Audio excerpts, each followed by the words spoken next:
سلام تماشاگران شبکه اگروتک تیجی، با شما من یوسف عزیزوف. موضوعی که من میخواهم امروز با شما صحبت کنم با پایتختمان شهر دوشنبه بخشیده شده است و میخواهم یک چند خبر خوش رو با هم بینیم. در کامنتاری ها بسیار نفران می نویسند که بسیارتر درباره خبرهای خوش کشور به شما معلومات دهم و من نیز میخواهم که این اقدام را بسیارتر پیشه کار خود کنم، چون که در خبرها چی در مطبوعات چی در شبکه‌های اینترنتی فقط خبرنگاران درباره خبرهای فلاکت‌آور و بد و مدهش خبرها پخش میکنند و تماشابین بسیار هم دارند. مردم باشد به همین خیر روحیه آمده رسیده است که فقط خبرهای بد را انتظار است و حتی در خیال خود هم فقط بدی را فکر میکنند. این با آن آورده رسانیده است که مردم همه بد خشم گشتند. اندک گپ آنها را به خشم می آورد. من در بعضی کامنتاری ها می بینم که اگر یگان خبر خوش رو وقتی می خواهم رسانم با قهر و غضب کامنتاری ها بعضی ها می نویسند. لیک من از این باور کنید خفه نیستم. فقط من در تشویشم که چرا یک وقت مردمی از همه مهربان در گفتار و در رفتار در عالم تاجیکان، نه بلکه تاجیکان، بلکه قریب همه مردمی عالم به این حال رسیدند. حتی روس‌ها که همگی یک چند ده ساله پیش نسبت دیگر مردم تماما دیگر خیر رفتار میکردند، حالا با مردمی از همه داخل دنیا مبادل گشتند. من فکر میکنم که این تاثیر همین رسانه ها، سایت های دروغین و فتنه انگیز می باشد و بعد سطح زندگی مردم. با همین نگاه نکرده من میخواهم کمی هم باشد به شما خبرهای خوش برای بریده گشتن خاطر شما رسانم و باز همین را گفتنیم. من نوارهایم را زیر سفارش کسی تیار نمی کنم، بلکه اگر شما اهمیت داده باشید فقط خواهش شما و نگاه خودم را به زندگی در نوارهایم درج می کنم. یک چند وقت من دو نوار با دو قسم درباره تاریخ دوشنبه به شما پیشکش کردم. باور کنید این دو نوار مهنت بسیار طلب کرد و من کوشش هم کردم که در این دو نوار تاریخ خیلی گذشته دوشنبه را به شما پیشکش کنم. هرچند نوارهای جالب به دست آمد، لیک متاسفانه کمی از شما این دو نوار را تماشا کردید. شما می توانید در کانال مذکور این دو نوار را تماشا کنید و بسیار دیگر خواهش کردند که قسم سوم را انتظارند و من هم قسم سومش را که چی خیل و برای چی یک قشلاق به پایتخت یک دولت مبادل گشت نقل میکنم تیار کرده ایستادم و روزهای نزدیک پیشکش شما میکنم. و حالا باشد درباره آنکه چخیر سال 2019 دوشنبه به شهر گلها مبادل میگردد صحبت میکنیم. شهرداری دوشنبه تصمیم گرفته است که امسال دوشنبه را گلزار کند. این است که نزدیکی 400,000 گل تولپن در گلگشت‌های شهر شنانیده می شود و همگی امسال شهر دوشنبه را زیاده از 6 میلیون گلها زیب خواهند داد. در میدانها گلگشت و باغ‌های فراغتی پایتخت معرکه شناندن گلها سر شده دوام دارد. شناندن اولین تخم تولپن‌ها در باغ فراغتی دوستی و گید اطراف آن سر کرده شد. موافق قرار رئیس شهر در دوره تیرماه و زمستان و اول بهار در شهر دوشنبه زیاده از 6 میلیون گل و بوته و درختان آرایشی و میوه دهنده شنانیده می شود. از این شماره زیاده از 5.5 میلیون دانه‌اش گل‌های موسمی و نزدیکی 700,000ش بسیار ساله می باشد. با گفت متخصصان مثل سالهای گذشته میدانها و باغ گلگشت‌ها را گل‌های رنگارنگ تولپن زیب می‌دهد. موافق نقشه نزدیکی 400,000 گل تولپن شنانده می شود. این چنین 204,500 متر کوادراتی کبودیزار یعنی گازون کش کرده می شود. خودی حاضر در میدان و گلگشت‌های پایتخت هزارها گلها از آن جمله نوع‌های گوناگون شنانده شده است. درختان و بوته‌ها باشد این سال زیاده از 72,000 دانه نهال شنانده می شود. از این 19,000 دانه درختان برکلان، زیاده از 25,000 دانه درختان آرایشی یعنی دکوراتیوی، زیاده از 16,000 دانه درختان میوه دهنده و 11,000 دانه درختان بوتگی شنانده می شود. در این روز زیاده از 5,000 دانه نیالهای درختان و بوته ها، 645,000 دانه گلها و نزدیکی 12,000 متر کوادراتی کبوتی گازون شنانده شده است. سالهای اخیر در وقت شناندن درختان با آن کوشش دارند که درختان نادر و در مملکت نبوده از دیگر کشورها آورده شود که در وقت گلکنی یک زیبایی به خود خاص را دارا باشد و حسن زیاد داشته باشد. مثلا در قطعه درختانی از خارج آورده درخت مگنولیای گلکلان، مگنولیای گلکسی، آلوی رویال بورگوندی، اولوی پیساردی، اولوی کانزان نیز برای شناندن آورده شده است. اینچنین از اروپا بوته‌های گلی کشتنی بریوتی، کشتنی باومانی و درخت کم نظیر تویا و دیگر آورده در باغ‌های فراغتی شنانده شدند. در این قطار درختانی که در کشور پرورش می‌یابند و زیبا می‌باشند شنانده می‌شود.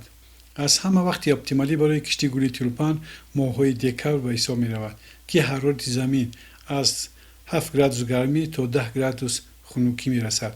خبر دوم باشد با قرار اجرای 17 دعوت پنجم مجلس وکیلان خلق دوشنبه که 18 دکمبر برگزار گشته بود بخشیده می‌شود که موافق این قرار سرحد شهر دوشنبه معلوم کرده شده با نقشه گنرالی شهر که 28 اپریل سال 2017 تصدیق شده است موافق گردانده شده و وسیع کردن قلمرو پایتخت از سوان در سمت جنوب در سمت‌های شمال و شرق و غرب پیش بینی شده است. وسیع کردن قلمرو مورد ساختمان اسکونی قرار داشته شهر از 12 و از 17 هزار گکتار حاضره تا به 18 هزار گکتار تا سال 2025 و تا 25 هزار گکتار در سال 2040 و 30 هزار گکتار بعد سال 2040 به نقشه گرفته شده است. چقدر که شهرداری خبر می‌دهد در دایره اجرای نقشه گنرالی پایتخت در گرد اطراف ناحیه سینای پایتخت 5 میکرورایون نو ساخته به استفاده داده می شود. در این میکرورایون‌های نو همه عمارت‌های کهنه از بین برده می شوند. عمارت‌های بلند آشانه نو ساخته می شوند. چنانچه میکرورایون رقم 121 در منطقه اسپیچک 1 ساخته شده از طرف شمال یک قسم کوچه نصرت الله مقسوم، از جنوب کنار کلان حصار، از شرق یک قسم میکرورایون 102، از غرب تا سفارتخانه امریکا را در بر میگیرد.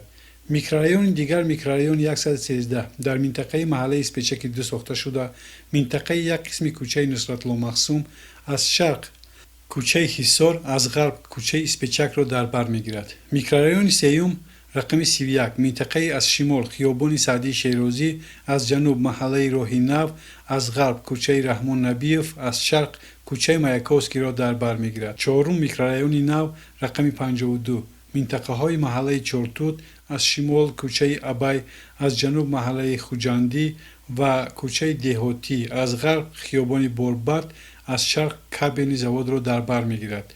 پنجم میکرورایون رقم 10 در منطقه محله کمانگران، از شمال کوچه هویدلویف و از جنوب کوچه کلارا سیتکینا را در بر میگیرد. خود حاضر شهر دوشنبه 102 محله را در بر میگیرد. اینچنین در دایره وسیع شدن سرحد پایتخت حکومت‌های شهر و ناحیه‌های حصار، ورزاب، رودکی وظیفه‌دار شدند که در این منطقه‌های معلوم شده ساختن عمارت‌ها و شناندن درختان بسیار ساله را راه ندهند.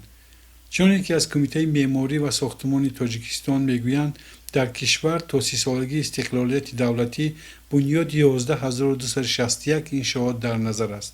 کمیته وابسته به تهیه و پیشنهاد لایحه‌های نمونوی بنای مرکز سلامتی با تولدخانه، باغچه کودکان، حمام، سرتراشخانه، کاشانه حسن، سیخ دوزندگی، کارخانه‌های هنرهای مردمی و کارخانه‌های استحصالی تدبیرهای ضروری اندیشیده برای اجرای سریع و با صفت کارها در این سمت شخصان مسئول وظیفه‌دار گردیدند.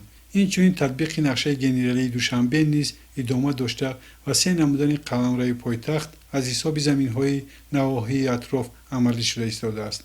عین زمان مسئله واردشوی قیده‌های زمین از حساب مرحله یکم و دوم عملی سازی نقشه ذکر شده در مساحت 7476 گکتار از حساب زمین‌های ناحیه رودکی در وزارت و اداره‌های داخلدار موردی بررسی قرار دارد. اطلاع داده است کمیته و گفته شده است که اسلوب یکجایی غرب و شرق یا اوراسیا که در ساختمان انشاءات استفاده می شود شهر دوشنبه را به پایتخت زمانوی و بی‌نظیر مبدل می گرداند. در این روزها در بزرگترین مجمع ورزشی در دوشنبه که ماه سپتامبر سال آینده به استفاده داده می شود کارهای ساختمان شب و روزی جریان دارد. مجمع بزرگ یونیورسالی ورزشی که از حساب مبلغ‌های بودجه پایتخت در کوچه کرموف ساخته شده ایستاده است در آستانه جشن 28مین سالگرد استقلالیت دولتی تاجیکستان ماه سپتامبر سال 2019 به استفاده داده می شود.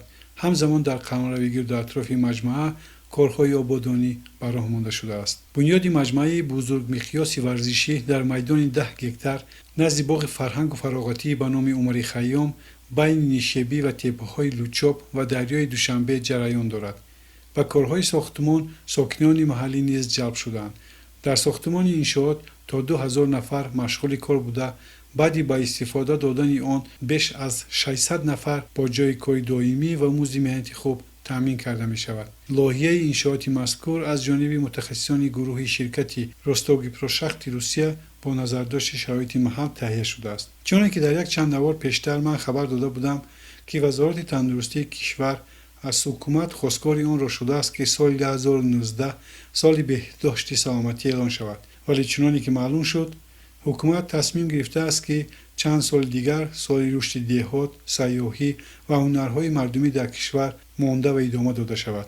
و خرسندآور است که حکومت تصمیم گرفته است که چند سال اخیر رو به مشکلات دهات آورد. در این سالها در همه دهات‌های کشور برای ساختمان‌های نمونوی بینای مرکزی سلامتی با تولدخانه، باغچه کودکان، حمام، سرتراشخانه، کاشانه حسن، سیخ دوزندگی، کارگاه‌های هنرهای مردمی و کارخانه‌های استحصالی تدبیرهای ضروری اندیشیده می‌شود. در آخر به کانال اگرو تک TG آبونه شدن و لایک ماندن را فراموش نکنید. با ما باشید.